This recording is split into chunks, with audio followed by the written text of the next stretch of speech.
So every time an athlete takes a picture of Drake before a game, either their team goes on to get absolutely humiliated, or they drop a generational stinker, sometimes even both. So here's a brief history of the Drake curse. Let's take this all the way back to 2015. Serena Williams, arguably the greatest female athlete of all time, was having one of the best athletic years of all time. She was en route to win all 4 Grand Slam tournaments, which had only been accomplished twice before in the history of women's tennis. She cruised with the French Open, the Australian Open, the Wimbledon, and it was a piss take, okay? But this is where Drake comes in. Before the US Open, there were pretty strong rumors of Drake and Serena dating. There were even pictures of them kissing. So of course Drake leans into these rumors and tweets, "I cannot wait to put you on and make you sweat during our match this weekend." And obviously Drake was also at the game, and to no one's surprise, Serena Williams ended up losing out on a historic run to someone the bookies only gave a 0.3% chance of beating her. In 2016, Drake made a $60,000 bet on the Golden State Warriors to beat the Cavaliers. The Warriors were up 3-1, that they were cruising, and the series seemed pretty much then, right? No team had ever came back from a 3-1 deficit in the finals. But obviously when Drake has a 60k bet on you, history is gonna be made. And of course the Cavaliers pulled it back and the Warriors looked like a bunch of clowns, being the first ever team to blow a 3-1 lead in the fucking finals. 2019, Drake takes a picture with Aubameyang. Aubameyang at the time one of the best strikers in the Premier League and even the world. Obama who? Obama what? Brilliant! That's what he usually does as the top scorer. He ended up winning the Golden Boot, and to anyone who doesn't watch football, that basically means he scored the most goals in the league. Meanwhile, his team, Arsenal, run a vicious top 4 battle alongside Chelsea, Tottenham, and I guess Man United. And again, to anyone who doesn't watch football, who doesn't know what getting top 4 signifies, basically if you can't win the title, getting top 4 is the next big thing, because it allows you to play in the Champions League. So for the second season in a row, it's close but no Champions League cigar for Leicester City. Which is the most prestigious annual tournament in football because you play against the best teams in Europe. So again, Arsenal top 4 battle, and their opponents, Everton, are really just your average mid-table team. Nothing crazy, and Arsenal really should be beating them. All bookies had Arsenal as favourites, and it really should be easy. In come the Drake curse. Arsenal end up losing the game 1-0. Flicked on and a chance here for Everton, and Jagielka's put it in. Would you believe that? As for Aubameyang himself, pretty average performance. Played off the game, but for one of the best strikers in the world at the time, he kitted him. But it doesn't end there. Arsenal, they still have a decent chance of getting top 4, and the game didn't end the chances completely. But after the picture Aubameyang took with Drake, they went on to win only 2 of the last 7 games. And that's fucking horrendous when you realize they genuinely played no good teams towards the end. Like, we're talking relegation level teams. And to make it worse, they missed out on top 4 to Tottenham, their local rivals, by 1 point. 1 fucking point. 2018, Conor McGregor takes a picture of Drake. Khabib versus McGregor, the biggest fight in history by a landslide. And going into this fight, Khabib was undefeated and was the favourite, but McGregor was also 3-1 at the time, with his only loss being versus Nate Diaz. Due to a rear naked choke, Nate Diaz!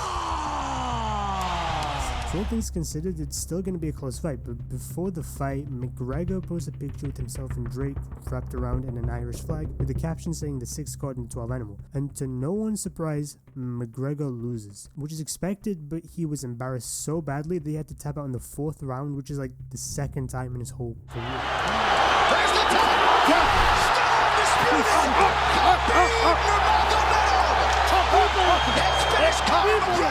2019, Drake takes a picture with Sergio Aguero. Sergio Aguero plays in Manchester City, the best team in the world alongside Liverpool. And it's in the back of the net! And it's Aguero breaks the deadlock!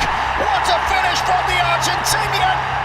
Both of them are clear favourites for any tournament they play in, and Man City are playing Tottenham in the Champions League as quite obvious favourites. Spurs are really an average team relative to like the other teams in the UCL. An outrageous volley by Rakitic.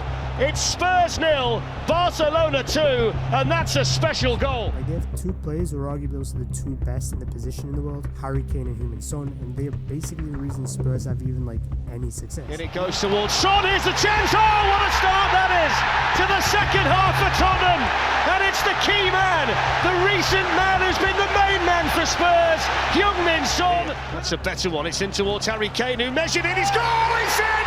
Harry Kane was watching and waiting and hoping. Another time, sure, maybe Dele Alli and Eriksen were good, but take out those players and they're really just an average mid-table club. Manchester City, on the other hand, they have world-class players in each position, a world-class manager, and they also have a world-class bench. This should be a cakewalk. Just over 10 minutes of the game, Manchester City get awarded a penalty. And that's what he's done.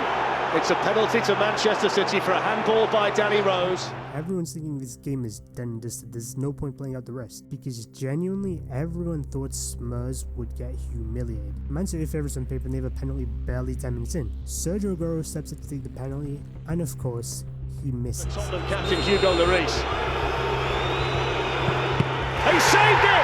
Spurs managed to hold on to a 0-0 game until the 80th minute, where Son manages to take a lead, basically capitalising of shit defending. Keeps it in though, Son, and then it's in! Oh, he scored! UCL games is spread into two legs, one home and one away. The team with the most goals across both legs obviously goes through, but if they're the same amount of goals, then the team who goes through is decided by the team with the most away goals. And then that's also equal then extra time and then penalties. And for reference, the previous game was played at home for Spurs but away for Manchester City. So going into the second leg, Spurs had a 1-0 lead since Manchester City didn't convert the penalty. And this second leg is arguably one of the best games in UCL history. There were 5 fucking goals in the first 20 minutes, making the score 3-2 to Manchester City. Who takes the shot and finds the net. It's the perfect start for Manchester City. Looking for Eriksen. Son with a chance. It's in. Tottenham Hotspur have equalised pretty much straight away. Eriksen.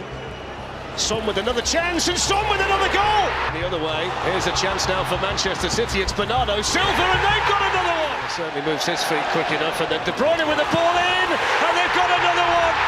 It's Raheem Sterling again. But as it stood, Spurs would still go through to the next round, even though the aggregate would be tied at 3-3 because they managed to score an away goal in the previous game. And in the 60th minute, the man himself, Sergio Aguero, gives Manchester City a 4-2 lead, putting Man City 4-3 ahead on it. Aguero! Thumps it in! Surely he redeemed himself, right? Surely. Of course fucking not. Spurs managed to score again in the 70th minute with a dodgy handball decision, and now the aggregate is back being tied at 4-4 with Spurs about to go through. 93rd minute, added time, Raheem Sterling scores one of the most historic equalizers of the game, which gave Man City a 5-4 lead on aggregate and an advancement into the semi-final. Aguero with a chance, Sterling with a chance, here's the moment, oh, he's done it! Raheem Sterling for Manchester City, right in the death! Except he didn't, because it was ruled out for offside. Because of who? Sergio fucking Aguero. Spurs then going to make the finals, where they lose against Man City's title rivals Liverpool. Had Aguero scored his penalty and remained onside, who knows, it would have been a completely different story. Anthony Joshua takes a picture of Drake. This one is funny because the caption under the picture AJ posted of Drake literally said, "Bout or break the curse." He then goes and gets TKO'd in the 7th round to a guy the bookies only gave a 3.8% chance of winning. 2019, Drake takes a picture of Jadon Sancho. Sancho plays in the Bundesliga, right, which is notorious for being a one-team league. Like, Bayern Munich have won the title for a decade straight, which is basically unheard of in any other competitive league. Sancho plays for Borussia Dortmund, which is like the only team that can realistically threaten Bayern and not get smashed 8-0. So again, it is a fierce title race for once. Both Dortmund, Sancho's team, and Bayern are up against each other, and they have a lot to play for in this game. Bayern are favourites, but it should be a close game. Dortmund could easily win or at least finesse a draw or something, you know? But in comes Drake. Dortmund lose the game, unsurprisingly, not 1-0, not 2-0, fucking 5-0. Superior team are, and here's a chance for Lewandowski to make it 5-0. An absolute obliteration of Borussia Dortmund tonight by Bayern Munich. Sancho, after this picture of Drake, drops a fucking 5.8 performance, probably his worst performance of an otherwise good season. And the worst thing is, Dortmund end up losing the title by 2 points, so in hindsight, if they win this game, they could have ended a decade of Bayern dominance. 2019, Drake takes a picture of Kurzawa. Kurzawa plays for PSG in the French League, and the French League is arguably even less competitive than the Bundesliga, just because no team can financially compete with PSG, who are owned by Qatari sugar daddies. So PSG are quite clear favourites in literally every single game they play. And they're up against Lille, who is second in the table, but you also have to remember, there was literally a 20-point difference, which basically tells you how uncompetitive this league is. But after this Drake picture, PSG lose 5-1. That's really it. The league is so boring that there isn't any good backstory to this game. It just happened. 2021, Reece James takes a picture of Drake. Right? I think this is the wildest one yet because it kind of goes above and beyond just the team getting humiliated. It's Drake. Chelsea and Liverpool finally meet each other and the game ends 1-1, which isn't a terrible result, all things considered. But there's more, okay? Reece James got red carded the exact same match and conceded a penalty.